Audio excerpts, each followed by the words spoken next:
You might not know this, but in the very early 1840s, St Andrews became the first town in the world to be thoroughly documented through what was then the new medium of photography.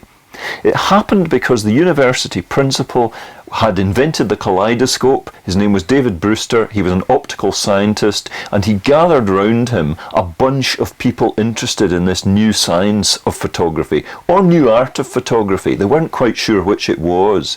Some of these people were John and Robert Adamson. Another was Thomas Roger. Some of them were of student age. Some of them worked in the university as teachers. They hauled their cameras up to the top of the steeple of St Salvator's Chapel and to the top of St Rule's Tower. They went all over the town photographing people and buildings. And because the town was relatively small, that's why it became the first town in the world to be thoroughly documented through photography.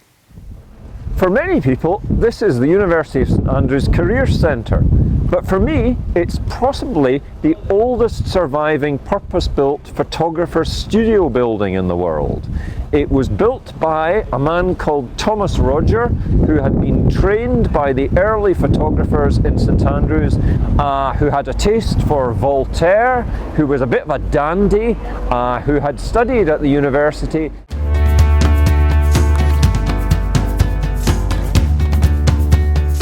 This rather grand room is what was Thomas Roger's photographer's studio. This rather dandified young man set up his studio and in the course of a long career photographed everybody from the St Andrews night watchman and his assistants with their bulky hanging lamps to Queen Victoria. He was rather good at taking photographs of women. He had a very democratic eye and a sharp sense of the personality of his sitters, and seems to have been good setting them at their ease, which wasn't easy to do because they had to sit very, very still, occasionally clamped up to pieces of metalwork for quite a long time.